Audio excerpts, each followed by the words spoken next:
we've seen lots of interesting sponsors on cars over the years, and here's one with quite an interesting message, ironically strewn across a big American Chev.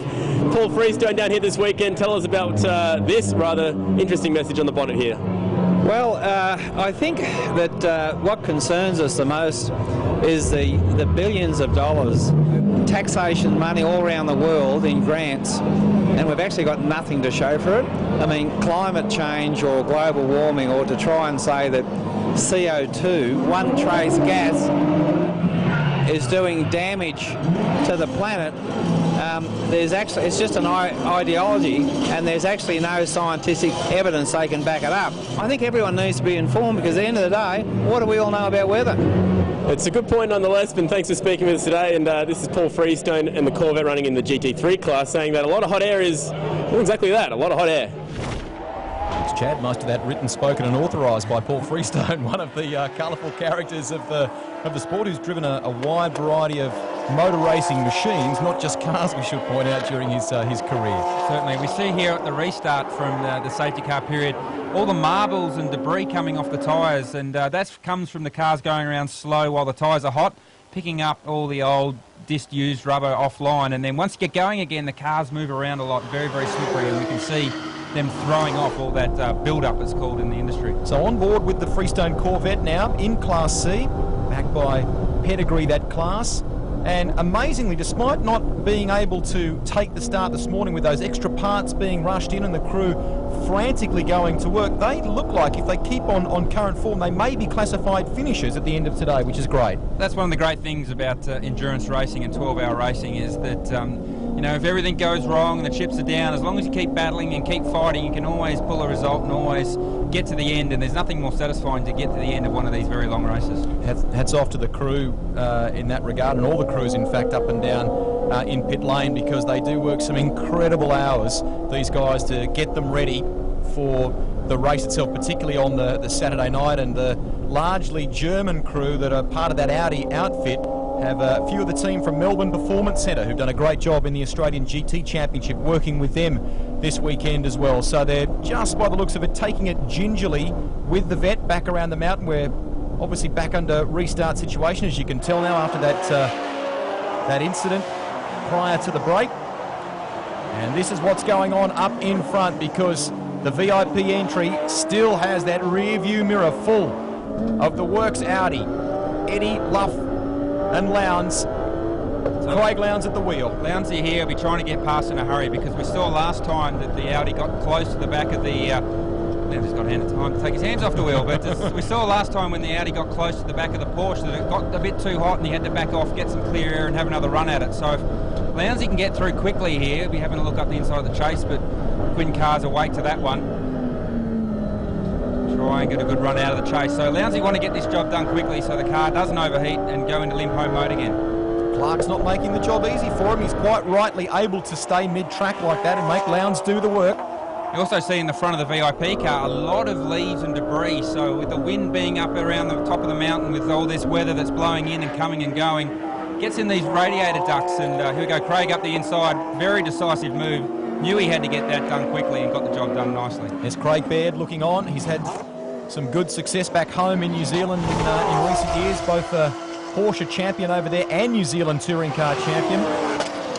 See there a replay of Craig Lowndes up the inside of Clark Quinn, and both drivers basically knew the job was done, and best to not have any contact at this stage of the race. So from a VIP Pet Foods team point of view, it's important for them to stay in touch in this factor, or this phase of the race, because they know that they've had to fight back to get into outright position. There's no point giving it away just yet. The strong wind you talk about really evident in this part of the track, the top of the mountain, and certainly down, just looking from our position here, down the pit straight as well. So the VIP Porsche makes the pass on Hector Lester's Ferrari. We want to say a big g'day, as we do in Australia, to all of the international racing teams that would normally be competing at, say, Spa or the Nürburgring, who are no doubt watching this and contemplating coming here for the 2012 12-hour. And Audi already talking about making a second appearance next season, which would be terrific. This is for the top spot, the green and gold entry into pit lane. Just saw the green and gold car with Craig Lowndes at the wheel just have a bit of a hesitation leading the chase, and Craig gave the wheel a bit of a jig. I wonder whether they're very, very low on fuel, and Craig obviously decided the best to get into pit lane straight away. So not knowing the exact intricacies of the car, it'll be interesting to see what's going on with this one. Grant may have more on this story. We got to the bottom of the 7-car issue when Craig brought the car back out onto the circuit after making a compulsory pit stop, having the brake pads changed. They were right on target. However, he picked up a puncture. As a result of that, they had to come back in. Now, because it wasn't within 10 laps of their previous pit stop, they're now a little bit behind the 8 ball because it doesn't count as one of their compulsory pit stops. That's why they elected not to put Warren Luff in the car. Well, just listen here, we've got some radio, I think, from the 29 entry. Tony, you've done your 10 laps, so if we do get this rain and you feel like you have to come in for wet, that's fine, because we've done our 10 laps, so it'll count. So, but just keep going really well, keep pushing. So they're worried about the emergence, possibly, of this storm, how severe it will be. David Reynolds makes the pass, bit of damage to the bodywork there, I think, for the 66 or 67 entry, I beg your pardon, the New Zealand Motorsport Services car. But the point for VIP is this could get them right back in the game. They've been struggling to ensure they stay on the lead lap in that battle with Audi. And now the homework I want to do here, Garth, is in relation to the compulsory stop. If that doesn't count as a compulsory stop for the Lowndes car, they shouldn't technically have needed to hold it for the 90 seconds for that puncture. So did they hold it for the 90 seconds? And if so, what impact will that have on Lowndes, Luff and Eddie's chances to win this race? Well, that's a minute and a half that you're giving to your opposition. We see the 67 car come to a stutter in pit lane, but with Lowndes stopping for a minute and a half, obviously you've been racing your teammate all day in a strategy. You've never been really more than half a minute apart, so giving him a minute and a half head start if you don't particularly need to is obviously not what you want to be doing. But with all that happening so quickly, we're talking about Craig having a small hesitation coming out of the chase and then ultimately coming straight into pit lane. That all happened very quickly. We thought he was out of fuel, but it was actually a puncture that Craig picked up, and not knowing exactly how the car should feel coming in, and all that would have been happening very quickly. So communication-wise, maybe the team made a small mistake there. The other story too is, will the VIP Pet Foods team get all 12 of their compulsory stops done in time? Race control to teams. Car 6-7 is to receive a drive-through pit lane penalty for pit stop procedure violation.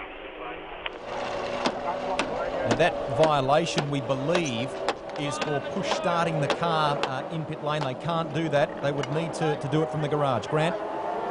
Yeah, we just saw the 50 car come into pit lane. You were speculating on, with the blue paint on the side of the car, did it go into Forest Elbow? The answer is yes, and the reason being why is when he put his foot on the brake, the ABS locked up. It just went full hard pedal and wouldn't stop. He hit there with some impact. Fortunately, it managed to correct itself just before he hit the wall, was able to wash off a bit of speed, but they're not 100% sure that the car doesn't have further problems. You certainly see that Astra when it turned into Forest Elbow going way too fast, and horrible feeling that, knowing that you don't have a lot of room on the exit to have any sort of issue like that happen. And it's quite a common occurrence with these production-based cars that have been modified for racing, that the ABS system, sometimes they can't keep up with what's going on the racetrack, and it looks like a small ABS issue has turned into a big accident. They've been doing a fantastic job, those young guns. Chaz Mostert, just 18 years of age. I mean, he's come up through Formula Ford, a young Carter, and looking to try and break into V8 supercar already. Ash Walsh, Jared McLeod.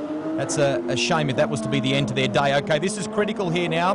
So the move by the Audi, the point we were discussing before in relation to the compulsory pit stops, minimum 12 for these two cars under the rules for this race that they must execute, and they have to be 10 laps apart. Will VIP get all of them done? And Lowndes is marching here. He's trying to recover that lost time from that unexpected puncture. Yeah, we talked about the 8 car getting a minute and a half head start on them. As we see here, it looks like the Cine car again in some sort of issue. And that's on the run into Reed Park, or before the drop down into Reed Park. So contact on the exit of what we call the tree. And I would say that's going to be another safety car.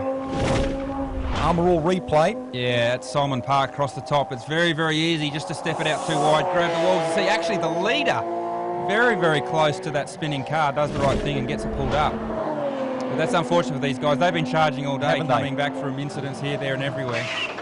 Dave Reynolds was very fast this morning before that contact with the Donut King Nissan. So we'll see a change of driver here. Another issue is going to be here. This safety car's come very, very quickly after Lowndes' last pit stop. So we knew he had to stop for a puncture, and his Lowndes in pit lane. So if they're going to try and take this as one of their 12, there needs to be 10 laps difference between your last pit stop and your next pit stop, and we'll need to check whether that's actually taken place. We know what master strategists Audi are, so hopefully they've got that right. Here's Travis Neal, the spy cam. He's wearing our glasses as the refuelling takes place. See, it's quite difficult getting that refuelling coupling on the car as it comes rolling into the pit box. So Travis just waiting the car comes to a complete stop and making sure he gets that connected, because that's one of the limiting factors in these pit stops. Traditionally, it's the fuel that takes the longest to get the job done. So we'll see some driver changes take place here. What we're going to be interested in, of course, in the next phase of all this is who the final stints will be. Will we see Lowndes back behind the wheel? Will it be Craig Baird? Is it going to be that sort of stoush between some of the fast guys? Traditionally what you do with these races is you play chess for the first half of the race, just getting yourself into position, and then you get to where we are now, about 3 hours from the end of the event, and you start working backwards from the end of the race. You want to have the best, the best guy in the car, the freshest tyres on the car, all at the end of the race. So now all these teams are positioning themselves for the last 3 hours and working backwards from the end. And Luff is feeling pretty fresh. He'll be behind the wheel of the green and gold entry. We're behind the Penfold Audi safety car. There's the lead production car. They'll be so pleased, Mark Brain, Peter Conroy and Anthony Robson, if they can do it today. They lead, as you can see, on the class board, Class D. Now Tomlinson and his BMW team, as a result of that incident for the Little Astra, are top of Class E. Here's the outright standings on the Armor board, and it's the Internationals back on top. Daryl O'Young, Mark Basseng and Christopher Mees leading the way. The VIP Porsche is third, and Wall, Crick and Moore round out the top four. We'll take a break and come back with more from the mountain.